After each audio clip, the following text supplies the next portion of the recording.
হয়, এই এনেধৰণে গাহৰি ট্ৰাকবিলাক বা ট্ৰেইলাৰবিলাক যেনেকৈ আহি আছে, এই গাহৰিবিলাকৰ কাৰণে আমাৰ থলুৱা যিসকল গাহৰি পালক আছে, এই গাহৰি পালকসকলে এটা বেয়া দিন দেখিব লগা হৈছে। এখেতলোকৰ এই ধৰণৰ ব্যৱসায়, এনেকুৱা ধৰণৰ বেমাৰী গাহৰিবিলাক আহি কিনি আমাৰ ইয়াতে যেতিয়া বিক্ৰী কৰে, একো মানে ধৰি লওক গেটত বা ক'তো কোনো চেক কৰা ব্যৱস্থা নাই, কোৱাৰেণ্টাইন কৰা ব্যৱস্থা নাই।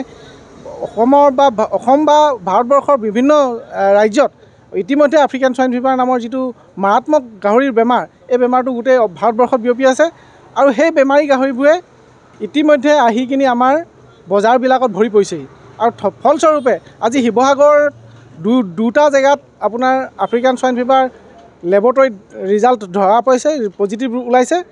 আৰু বিভিন্ন জিলাত, বিভিন্ন অঞ্চলত এই বেমাৰ হৈ আছে বুলি আমি গম পাওঁ, যিটো এতিয়া লেবৰেটৰীত পৰীক্ষা নিৰীক্ষা নকৰাৰ কাৰণে বা পৰীক্ষা কৰাৰ অভাৱৰ কাৰণে সেই ৰিজাল্টবিলাক ওলোৱা নাই। কিন্তু আমাৰ গাঁওবিলাকত গাঁও শ মানুহৰ, হাজাৰ হাজাৰ মানুহৰ গাহৰি মৰি শেষ হৈ গৈছে।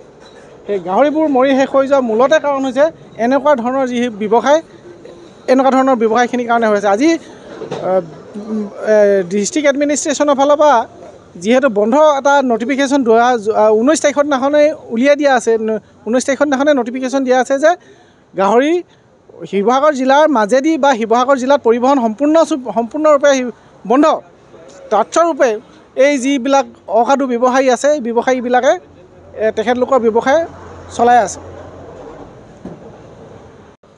হয়, যিহেতু শিৱসাগৰত ইতিমধ্যে ASF ধৰা পৰিছে আৰু ইয়াৰ বাবে জিলা প্ৰশাসনৰ ফালৰ পৰা মানে আপোনাৰ বন্ধৰ নিৰ্দেশনা দিয়া আছে যে মাংসও বিক্ৰী কৰিব নোৱাৰে, গাহৰি যাতায়াতৰ ক্ষেত্ৰতো তেওঁলোকে বাধা প্ৰদান কৰিছে।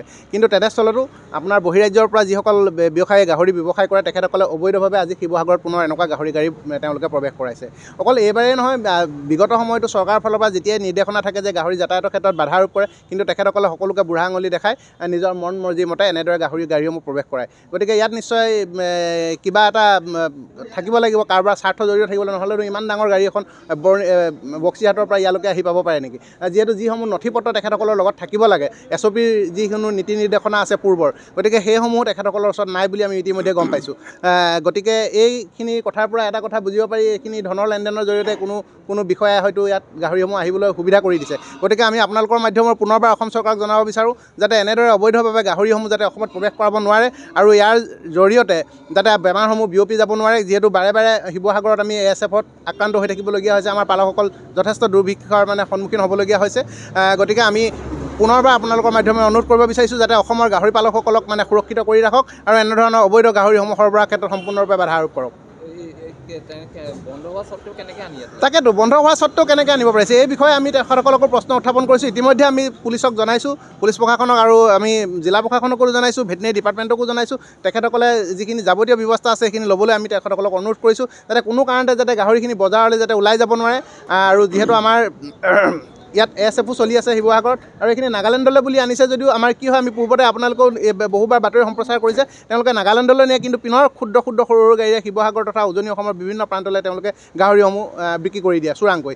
গতিকে তাৰ ফলত ৰোগীয়া গাহৰিসমূহ যেতিয়া বজাৰলৈ গুচি আহে, ৰোগটো বেছিকৈ বিয়পি পৰে। গতিকে আমি বাৰম্বাৰ অনুৰোধ জনাইছোঁ যাতে এনেধৰণৰ গাহৰিসমূহ কোনো কাৰণতে যাতে বজাৰলৈ ওলাই যাব নোৱাৰে। বিজ্ঞানসন্মত যিখিনি ব্যৱস্থা আছে কোৱাৰেণ্টাইন কৰা, অন্ততঃ যাতে 21 দিন অন্ততঃ গাহৰিখিনি যাতে কোৱাৰেণ্টাইন কৰে, তাৰ বাবে আমি অনুৰোধ জনাইছোঁ। ইয়াতে যিহেতু আমাৰ ইয়াৰে আমগুৰিৰ দুজনমান ব্যৱসায়ী জড়িত হৈ নাগালেণ্ডলৈকে গাহৰি ছাপ্লাই দিয়ে বুলি আমি অৱগত। গতিকে সেই তেখেতসকলে আনিছে বুলি ইতিমধ্যে আমাৰ গাড়ী ড্ৰাইভাৰে জনাইছে যে ইয়াৰ পৰা আমগুৰিলৈকে অনা হৈছিলে বা নাগালেণ্ডলৈ নিব বুলি।